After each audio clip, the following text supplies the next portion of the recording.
교토 그 동지사 대학, 즉 도시사 대학 교정에 있는 윤동주 시비 앞입니다.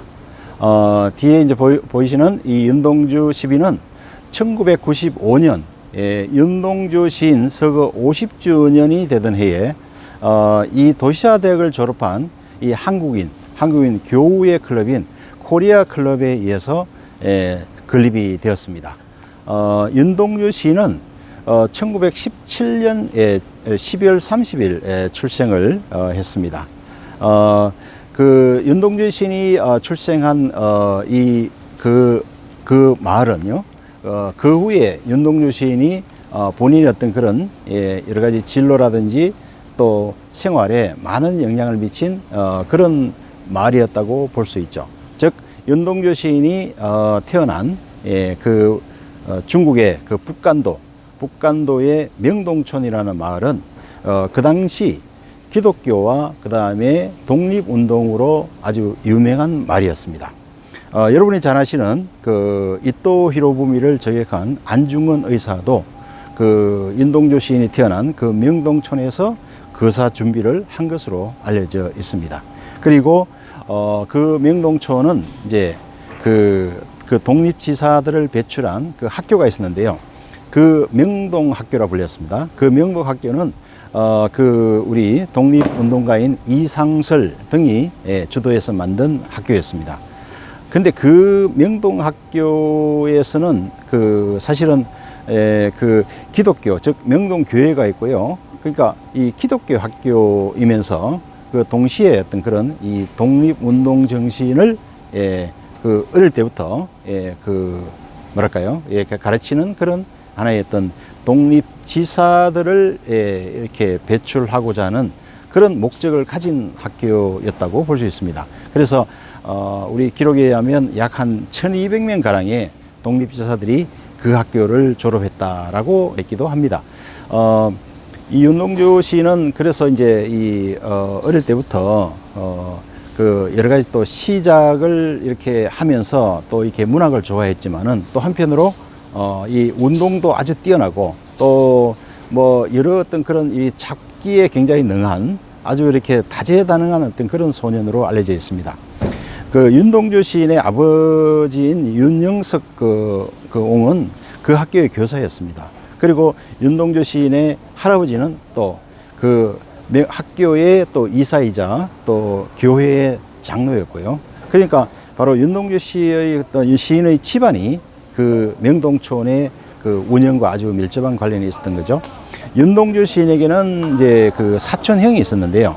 사실은 윤동주 시인이 태어나서 나중에 돌아가실 때까지 거의 모든 인생을 같이 했던 하나의 동지이자 또 하나의 또 사촌이었던 그 송몽규라는 그 동지가 있었습니다. 그래서 그 어릴 때부터 이제 그 몽규와 이제 계속 같이 다녔고요. 몇 번을 제외하고는 학교도 계속 같이 이렇게 많이 다녔던 것이죠. 그 윤동주 시인과 이제 몽규는 이제 1925년에 이제 그 명동학교를 들어가게 되고요. 거기서 이제 학교를 졸업하고 난 이후에 나중에 이제 중학교를 들어갈 때쯤 이 명동촌이 강제 폐쇄됩니다. 그래서 결국은 이제 그 전 가족이 이제 이사를 갈 수밖에 없었고요. 그래서 그 초등학교를 명동학교를 졸업한 후에 지금 이제 그 용정이라는 곳으로 이제 이사를 가게 되는데 거기서 이제 뭐 은진중학교를 이제 입학을 하게 돼요. 그런데 문익환 목사, 그분도 역시 같은 이제 학교 친구였던 것이죠. 그래서 같이 이제 은진중학교로 이제 몽규하고 다 같이 갔었는데 몽규 그 형은 이제 중간에 단경에 군관학교로 독립운동을 하기 위해서 또 갑자기 또 떠났고 그리고 이제 그 문익환 목사와 이제 그 윤동주 시인은 같이 은진중학교 다니다가 나중에 이제 한 5학년 때쯤 그 평양의 숭실중학교로 이제 전학을 갑니다. 근데 그때가 이제 1935년이었는데 그 다음 해에 36년경에 그 학교 교장인 그 조지 맥킨 교장이 신사 참배를 거부하면서 이제 강제 파면을 당합니다. 그러자 문익환 목사와 윤동주 시인도 같이 동명 자퇴를 하고 다시 용정으로 돌아와서 결국은 이제 1938년경에 이제 거기 광명중학교를 졸업하게 됩니다.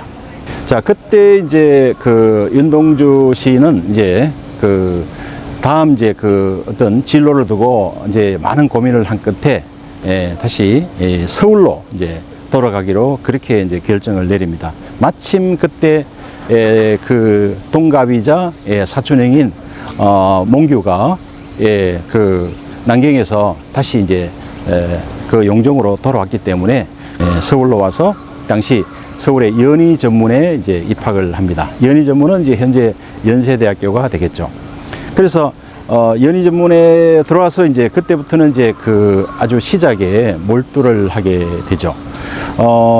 그래서 이제 1939년이면 이제 그때 연희전문 2학년 때인데요. 그때 벌써 그 이제 뭐 그 당시 조선일보 또 뭐 이런 또 잡지 이런 데에 이제 시작을 발표를 하기 시작합니다.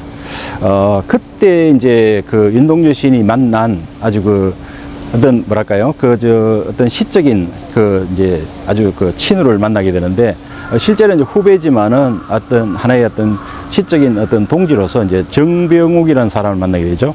그 정병욱 그 후배는 서울대학교 교수를 이제 역임한 분이죠.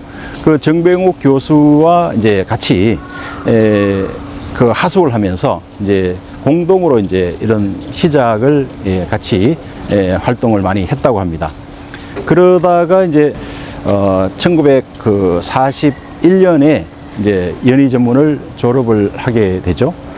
자, 이제 그동안에 이제 많은 시작 활동을 했기 때문에 이제 본인은 이런 시를 모아서 하나의 어떤 시 이제 발표를 이제 하고자 했습니다. 하지만은 아시다시피 그 당시는 그 어떤 일제 강점기의 어떤 후반에 접어들어서 또 그 태평양 그 전쟁과 함께 굉장히 상황이 아주 어려운 시기였습니다. 그래서 일제 감시도 심했고요. 그래서 그때 이제 윤동주 시인이 그동안에 이제 모았던 그 시들을 모아서 실제로 우리가 잘 아는 하늘과 바람과 별과 시라는 이 시집을 편찬을 하려고 했었는데 결국은 이제 그 일제의 어떤 그런 감시가 심해서 그 편찬이 이제 무산이 됩니다. 그래서 결국은 이제 그때의 진로를 다시 이제 고민하게 되는데 그 진로에 이제 그 상담 역할을 한 분이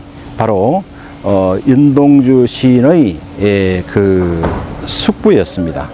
다시 말씀드리면 이제 지금 윤동주 시인의 그 유일한 어떤 뭐랄까요 그 가족으로서 남아서 지금 모든 어떤 윤동주 시인에 관한 어떤 사업을 주관하시는 분이 사실은 우리 가수 윤형주라는 분이 있죠.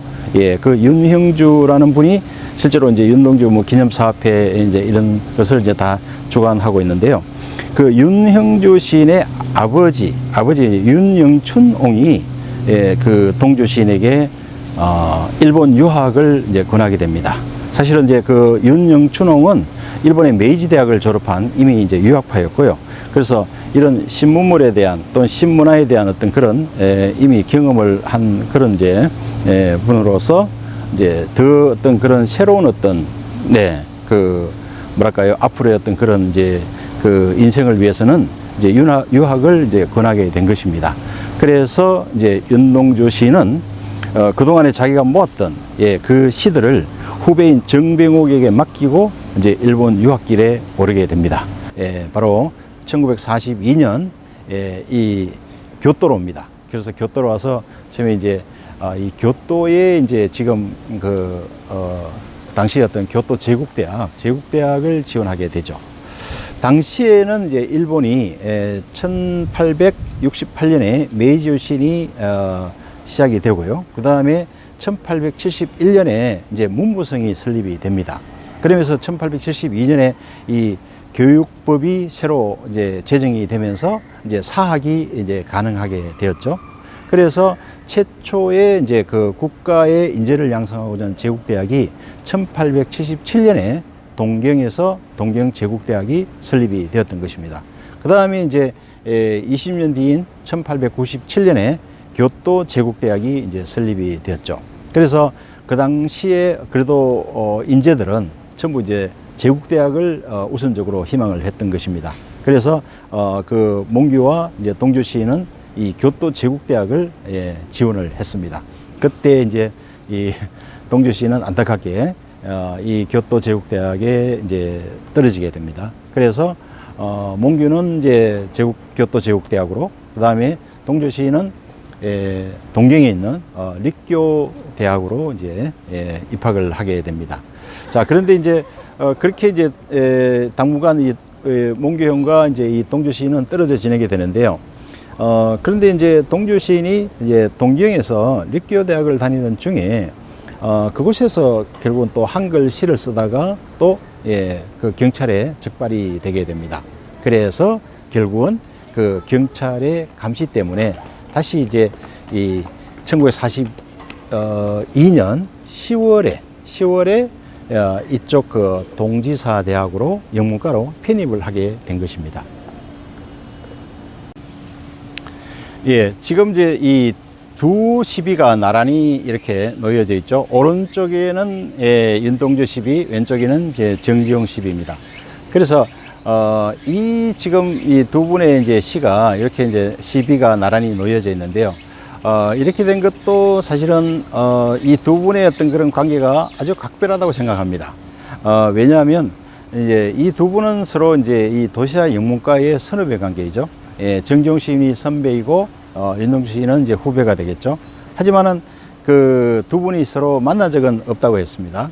그런데 이제 윤동주 시인이 1945년 2월 16일에 이제 후쿠오카 형무소에서 이제 영면을 하게 되죠. 그 당시 이제 정지용 시인은 이제 한국에 가 있었습니다. 자, 그런데 바로 윤동주 시인이 돌아가신 이제 2년 후인 1947년에 정지용 시인은 당시 이제 한국의 그 경향신문 이제 주관을 하고 있었습니다. 그때 정지용 시인이 바로 그 윤동주 시인의 시를 처음으로 세상에 발표를 했습니다. 그리고 이제 윤동주 시인의 이제 서거 3주년이 되는 1948년 2월 16일 날 본인이 직접 그 서문을 써서 윤동주 시인의 최초의 시집을 발간합니다. 그 시집이 바로 윤동주 시인이 살아생전 그렇게 발간하고 싶었던 하늘과 바람과 별과 시였습니다.